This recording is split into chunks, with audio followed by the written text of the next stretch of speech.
Hey friends, welcome to Above the Fold podcast. I'm your host, Jess. We're going to be talking about everything in your customer's journey. You're going to learn things about customer experience, brand experience, and marketing secrets that help you drive your brand success. So stay tuned, buckle up, and let's get into the episode. This week, I am absolutely super fucking stoked to bring this guest on, Mark Galvez. Absolutely. Mark yes. is the head of CX at Salud, and also one of my mentees. I've been mentoring him. Mark, tell him who you are. I don't want to speak for you, No, absolutely. But you did such a great job. Yeah, my name is Mark Galvez, head of CX at Salud. Just really excited to be here. Thank you so much for having me aboard. Like she said, she does mentor me and she does a great job at it. I don't know where we'd be without you, dude. Buddy. Gotta give you the shout out. So funny story. Mark and I came into my ether. Shout out to Tyler, co-founder of Salud as well. Yep. But we came into each other's ether, and I started doing some advising and consulting for Salud because old podcast. We're not going to name any names on that, but old podcast. Mark used to listen to that podcast and learned. I don't want to assume, but I did. Yeah, we talked about CX a lot. Yeah. Tyler McCann, like you said, a co-founder at Salud, he was like, "Hey, I ran across this podcast. You guys should listen to it." So it was myself and one agent that we had at the time, and I'm like, "We're gonna listen to this weekly. We're gonna go over it. We're gonna and it was, it was good stuff. So we definitely we would dissect it and have our funny moments. It was a funny podcast. Well, let's make this episode funny, huh? Absolutely. We don't have tequila though, so your brother's going to be really disappointed in us. I know. Yeah, it's not how they roll over there. I know. So yeah, before we kick it off, man, honestly, tell everybody who Salud is. What is Salud? Yeah, that's a great question. So Salud was basically founded on the principles of Agua Frescas, which is something we grew up with in the Mexican culture quite a bit. My brother was the one that really came up with the idea. He just really wanted to bring those flavors to the wellness space. You don't really see too many Mexican flavors in the protein space, the hydration space, stuff like that. So that's really what it was founded on, and it's blossomed to this beautiful brand of great customers. Values. So it's become something really, really cool. But in a nutshell, it's a wellness brand. We have 3 lines. Basically, we have one that's hydration and immunity, another one that's energy and focus, and our last one is sleep and calm. So basically, whatever you're looking for throughout the day, that's, you can get it. If you want hydration, we got it. Need energy? We got it. You got problems sleeping? We got it. We got it. Oh, no, straight up, the common sleep. Yeah. I have trouble sleeping because if y'all don't know, your girl over here is always booked and busy. She's out, she's doing it, she's traveling.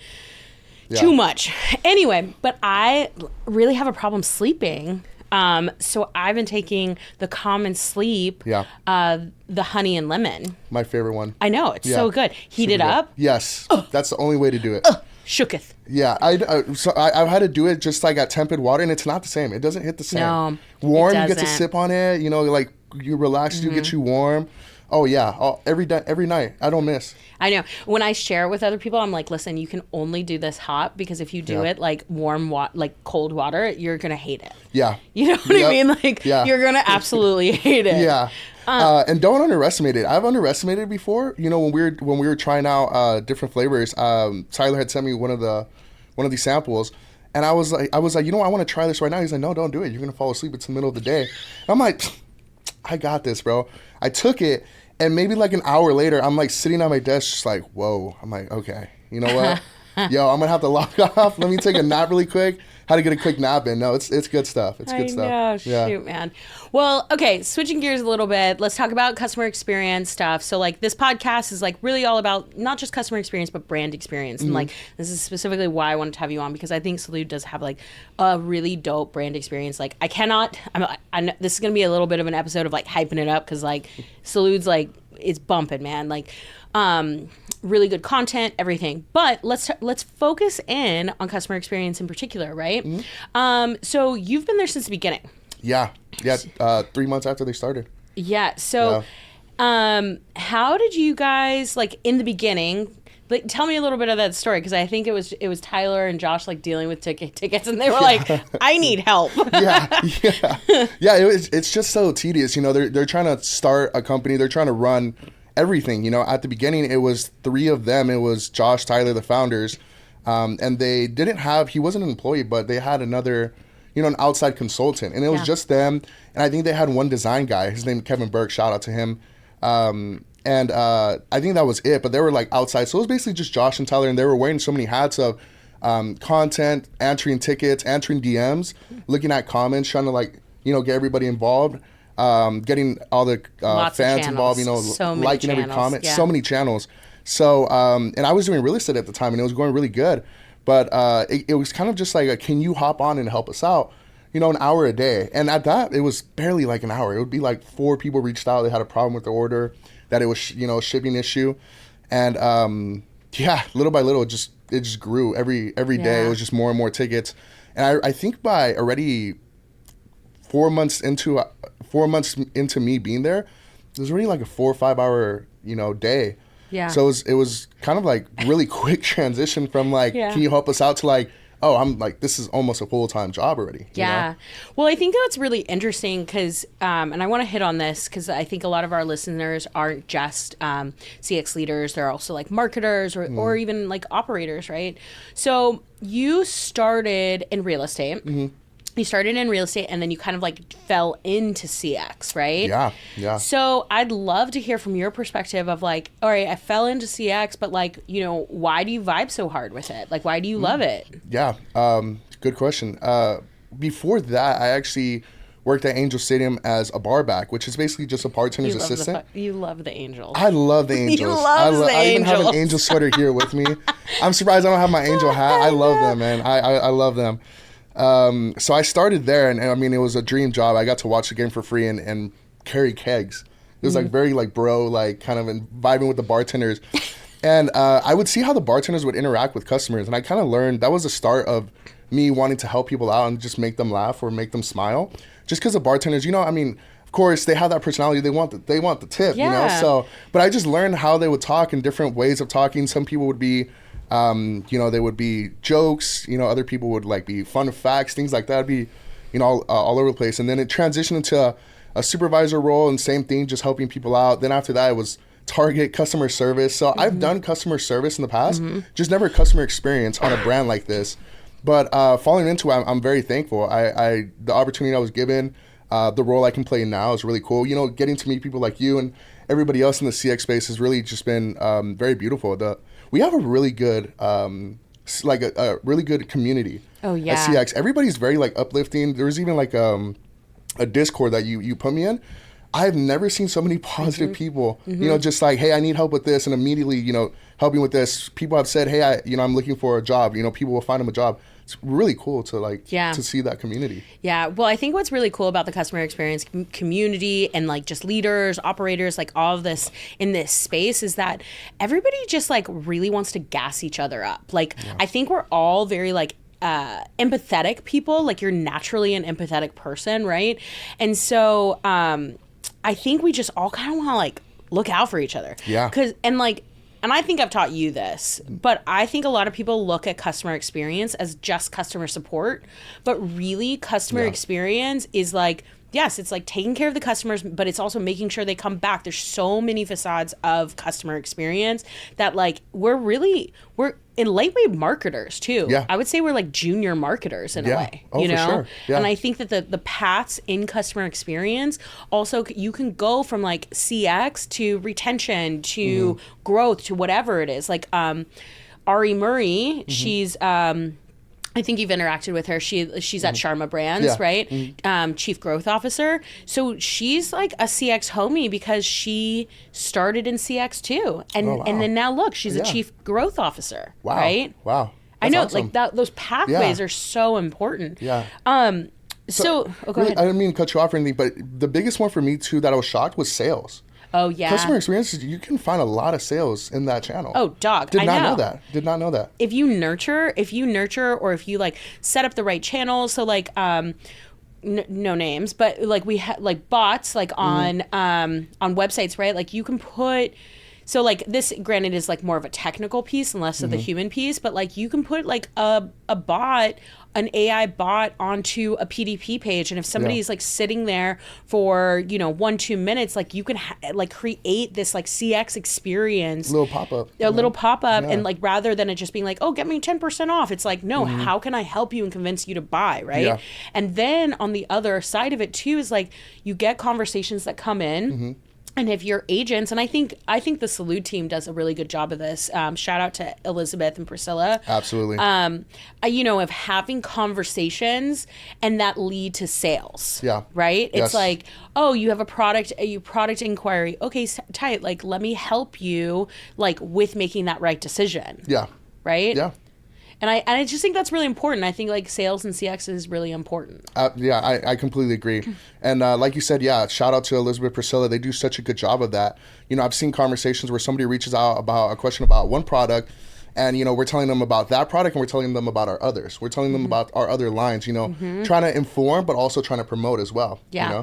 Well, I think that's a really good call out, especially if you're a brand that has a lot of SKUs. I forget how many SKUs the Salud has, but you have a lot, right? Just on flavors, we have, I think, 15. That's not even counting merch, so I would say probably closer to like 30. Yeah. 35. Yeah. And we're still growing. I mean, this year we're probably going to put another 5 or 6. Yeah, but like, so you are a brand that has a lot of SKUs, right? So it is really important for that educational aspect to like to not only just like having like the human experience, but like in bots and help centers and information on PDPs, and like kind of create this like journey for your customer to like be educated about the products, and then like upsell and bundles and all. SMS sales, that's another one that I love. Dog, SMS sales. That. The SMS we just started channel. That too. Oh man, I'm it's like, we've bumping. been missing out. It's been running. It is bumping. Like wow, people love it. Yeah.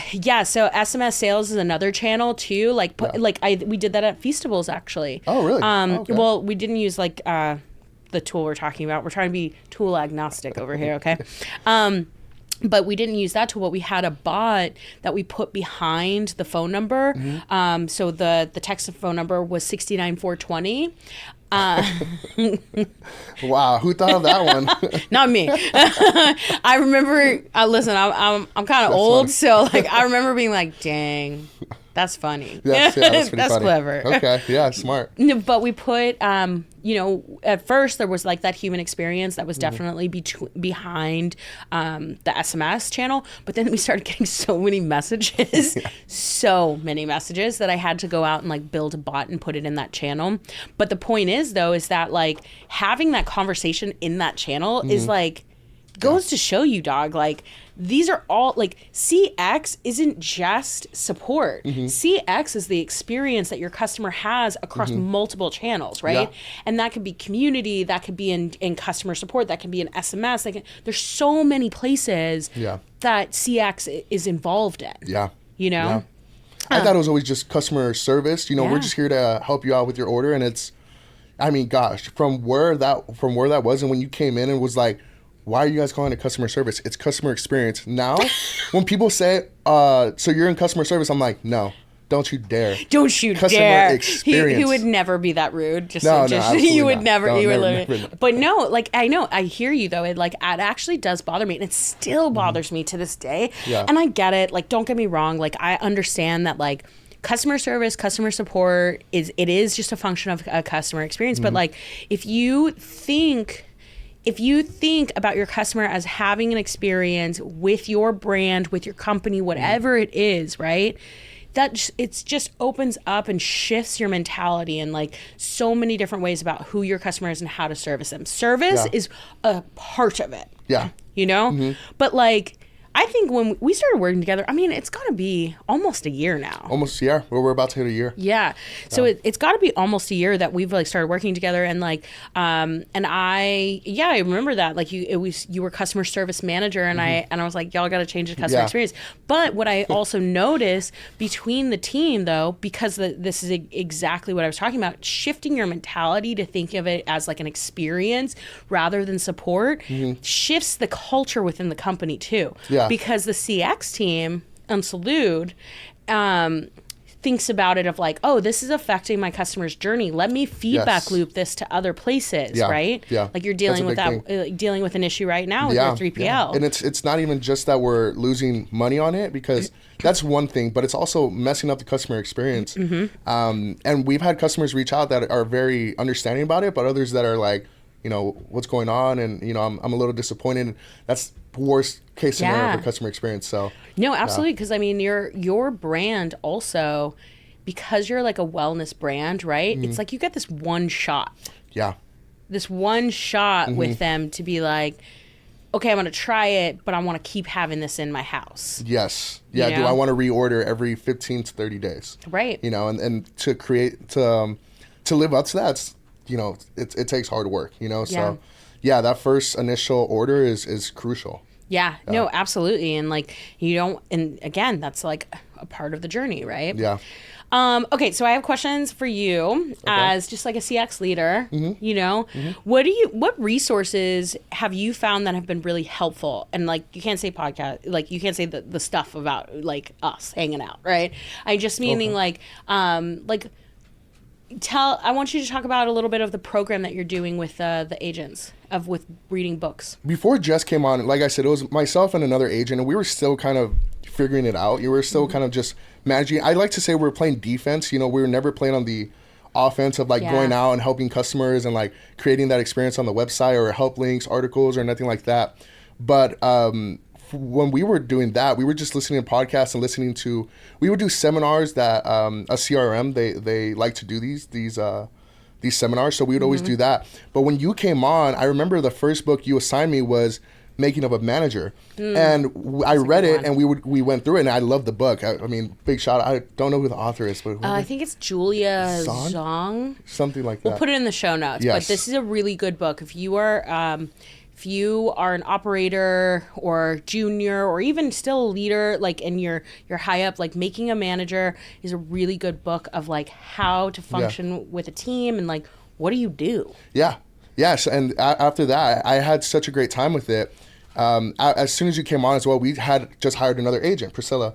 And so I think that's where the idea came from, that I'm like, you know what? I read this with Jess and I had such a good time. So I asked you, you know, what other books would you recommend? So we read The Effortless Experience together. Best. The best. We read Radical Candor together. Yeah. And right now we're doing The Imposter Syndrome, which is just something a little bit to build up confidence. It's called The Middle Finger Project. Is it really? Is it? No. Oh, it's called The Imposter Syndrome? Yeah. Oh, I thought it was called, you guys were reading The Middle Finger Project. Do we have the wrong book?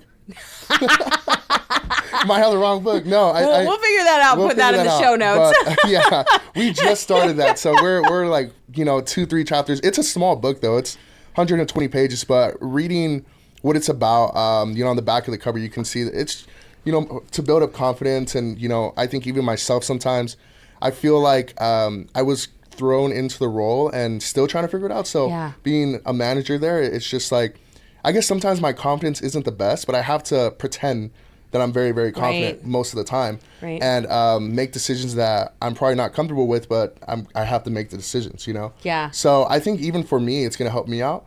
And obviously for the agents as well, for their confidence in speaking up and just going for it. I think that's the biggest thing for our team to grow. Yeah. You know? Well, I think what you do well also as a manager, this is like the Hype Up podcast. I know, yeah. I would love it. Yeah, let's do it. But I think what you do, you're right, though. You hit the nail on the head when you said this, though. Like, as a manager and the leader, you have to stay calm. Yeah. Mm-hmm. Even if you're, like, so annoyed. Yeah. Oh, my gosh, yeah. But you can't show that annoyance, right? Nope. You have to, like, and I think you do a really good job of that, though. I really do. I think you'll like sort through the problem, figure out the things, and then when you go to give the feedback, you don't you take the emotionality out of it. Yeah. I think 99% yes, 1% I show my annoyance. There's just sometimes I can't, you know, but I think that's really important to show as a leader, you know, so yeah, most definitely. Yeah, for sure. I think it's really important as a leader. I actually have a question for you. Oh, shit. Yeah. Turning the tables. I don't think I ever asked you, where did you start in CX? Like, where did you even, what was your first foot in the door?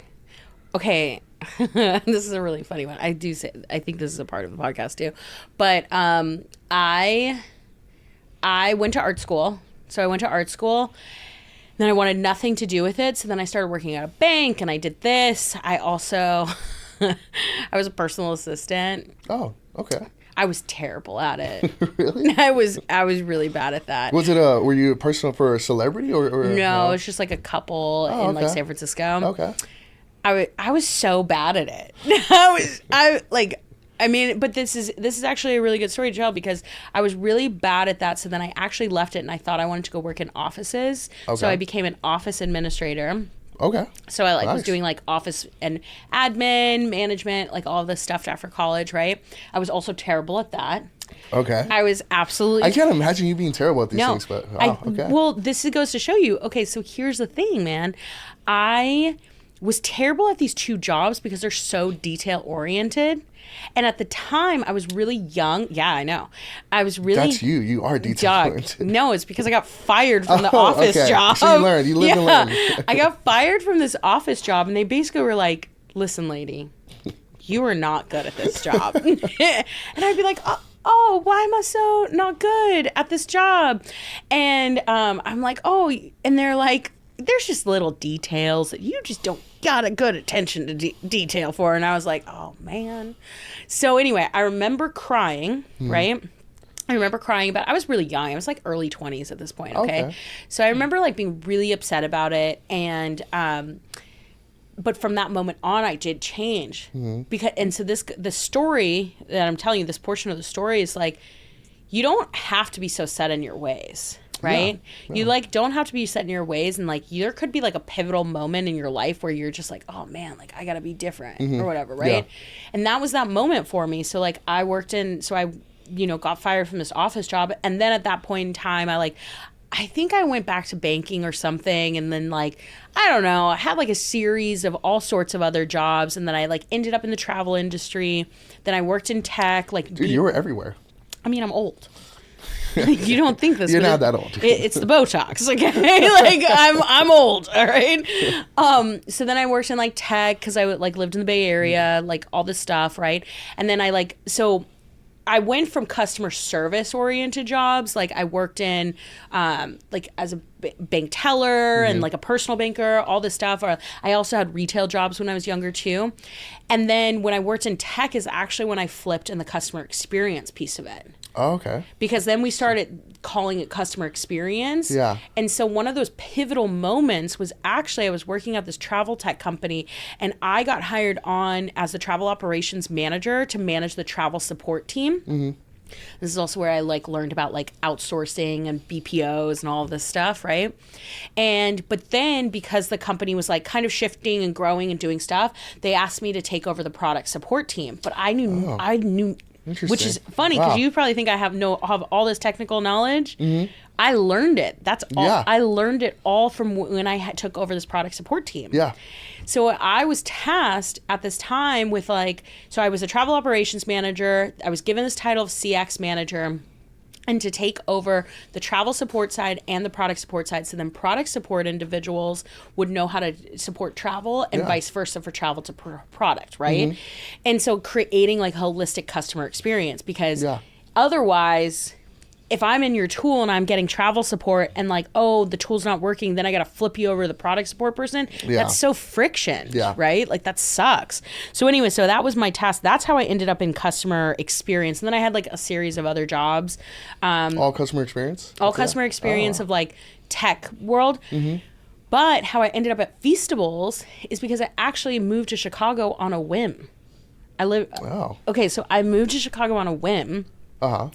And I met Jim Murray. Okay. Shout out to Jim. If you ever listen to this, you're the man. But I met Jim Murray, who was the president at RX Bar. Oh, and he was tasked. Love their products. Yeah, really health and wellness, baby. Yeah.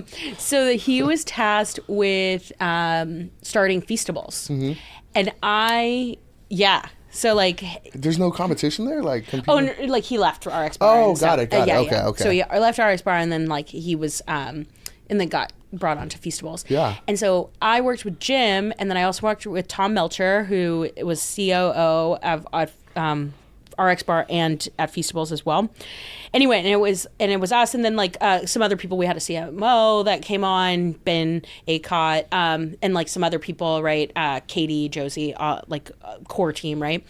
Anyway, the point is though, had I never lived in Chicago, I never would have worked at Feastables, because Jim basically found me on LinkedIn, and I had this whole B2B background, but nobody would give me an opportunity in D2C. Gotcha. So Feastables was actually my first e-com company that I've ever worked at. Oh, wow. Yeah. For how long were you there? Almost 3 years. Okay, got it. Yeah. That makes sense. Yeah. So then, but what's really interesting, and these are all the things that like I've kind of like taught like other CX leaders and operators, is like e-com is like very much, like when you look at customer experience, you look at customer experience as like customer support, like all this stuff, like traditionally, right? Yeah. But that flip is because I had this whole B2B background. So at Feastables, I actually built the customer experience department to be like a little technical support, a little community building, like this and that, right? 69420. 69420. Yeah. Text them. Yeah. Say hi. So anyway, but like exactly, that's how like bots come into play, like all those things, because I have all that tech background, right? It's really funny though.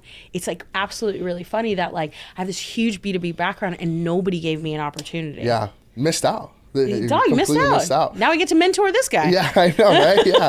And I love that it all kind of tied in together, you know, because if you wouldn't have had that tech, you could have still been in that customer experience, but you wouldn't have had that tech background. Like when we have issues troubleshooting at Salud on the back end, we would usually have to go to our web developer. And then you came in and you were like, no, I got this. And you were like coding. And I'm like, what the hell? This isn't custody. Where did you learn this, dude?